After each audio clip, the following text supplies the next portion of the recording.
চট্টগ্রাম বন্দর পরিচালনার ভার বিদেশিদের হাতে যাচ্ছে। চট্টগ্রাম বন্দর কর্তৃপক্ষের এমন সিদ্ধান্ত নিয়ে ক্রমশ আন্দোলনের দিকে ধাবিত হচ্ছে চট্টগ্রাম বন্দর সংযুক্ত শ্রমিক কর্মচারী ফেডারেশন। শ্রমিক নেতা এবং বন্দর সংশ্লিষ্টদের মতে বিগত সরকারের সময় বন্দরের নিজস্ব অর্থায়নে নির্মিত Patenga container terminal, red sea gateway Bangladesh নামক যে বিদেশি প্রতিষ্ঠানের সাথে চুক্তি হয়েছে তা বাতিল করতে হবে।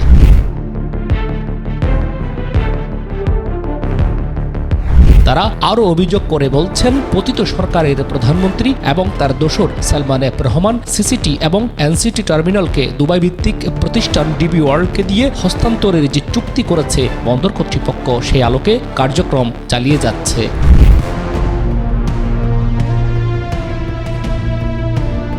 তথ্যমতে সাবেক প্রধানমন্ত্রী বেগম খালেদা জিয়া সিসিটি কন্টেইনার টার্মিনাল উদ্বোধন করেছিলেন এবং ভিত্তিপ্রস্তর স্থাপন করেছিলেন এনসিটির।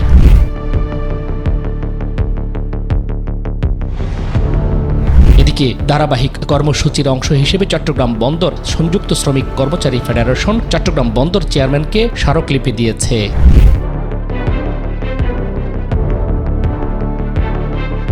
আজ সকালে মানববন্ধন শেষে সংগঠনটির সিনিয়র নেতারা বন্দর চেয়ারম্যানকে স্মারকলিপি দিতে গেলে বন্দরের এক ঊর্ধ্বতন কর্মকর্তা স্মারকলিপি গ্রহণ করতে চাইলেও ফেডারেশন নেতারা রাজি হয়নি। পরে সংগঠনটির সভাপতি এবং সাধারণ সম্পাদক বন্দর চেয়ারম্যানকে স্মারকলিপি প্রদান করেন। এ সময় গণমাধ্যম কর্মীদের চেয়ারম্যানের রুমে প্রবেশ করতে দেওয়া হয়নি।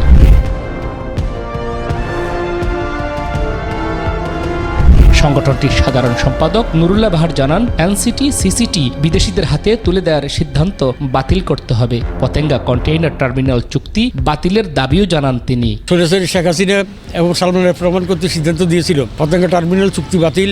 এনসিটি সিসিটি যেটা দুবাই কোম্পানিকে দেওয়ার জন্য যে সিদ্ধান্ত নিয়েছে, এই সিদ্ধান্ত পরিবর্তন করতে হবে। আগামী জানুয়ারি 10 তারিখের ভিতরে পরিবর্তন করতে হবে, না হলে আমরা বৃহত্তর কর্মসূচি বন্দর বন্ধ হইতে পারে। তার জন্য দায়িত্ব আমরা এবং নিবনের সরকার এবং আপনাদেরকে বহন করতে হবে। এদিকে সারা দেশে যে সংস্কার চলছে তারই অংশ হিসেবে চট্টগ্রাম বন্দরের প্রশাসনকে সংস্কারের আওতায় এনে দেশপ্রেমিক কর্মকর্তা নিয়োগের আহ্বান জানান বন্দরের শ্রমিক নেতারা। পাশাপাশি বন্দরের শূন্য পদে স্বল্প সময়ে লোক নিয়োগ প্রক্রিয়া শুরু, এমইউ চুক্তি মোতাবেক সকল শ্রমিক কর্মচারীদের বন্দরের নিজস্ব পরিচয়পত্র প্রদান সহ বিভিন্ন ন্যায়সঙ্গত দাবিসমূহ বাস্তবায়নের দাবি জানান। সারা বাংলাদেশকে যে সংস্কার যে জিনিসটা বলতেছে, বন্দরের টপ টু বটম মোটামুটি প্রত্যেকটা জায়গায় ওনারা বিগত স্বৈরাচারের দোসরদের বসে রাখছেন। সুতরাং চট্টগ্রাম না, সারা বাংলাদেশকে সংস্কার করতে হলে বন্দরের বিভিন্ন জায়গা থেকে অ্যাডমিনিস্ট্রেশনকে পরিবর্তন করতে হবে। দেশের স্বার্থে, জনগণের স্বার্থে ভালো লোক কেনে বসাইতে হবে। চট্টগ্রাম বন্দরের শূন্য পদগুলোতে অতি সত্বর লোক নিয়োগ করা, সেই সাথে সাথে আউটসোর্সিং পদ্ধতি বন্ধ করে যারা আউটসোর্সিংয়ে কর্মরত আছে বন্দরে তাদেরকে শূন্য পদে নিয়মিতকরণ। সমশাখার অন্তর্ভুক্ত সকল শ্রমিক কর্মচারী যারা আছি আমাদের সবাইকে কিন্তু বন্দরের নিজস্ব পরিচয়পত্র এখন পর্যন্ত দেওয়া হয় নাই। এমইউ চুক্তিতে এই কথা বলা আছে, প্রত্যেকটা চুক্তিতে এই জিনিসটা বলা আছে, কিন্তু ওনারা বাস্তবায়ন করতেছে না।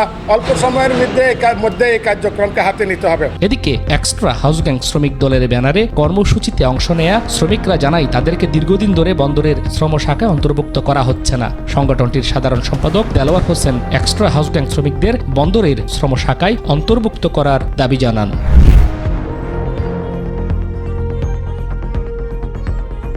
বন্দরের শ্রমিক নেতারা বলছেন, আগামী 10 জানুয়ারির মধ্যে বিগত সরকারের দেশবিরোধী চুক্তি বাতিল না করলে কঠোর কর্মসূচি দেয়া হবে। একে আজাদ, নাগরিক, চট্টগ্রাম।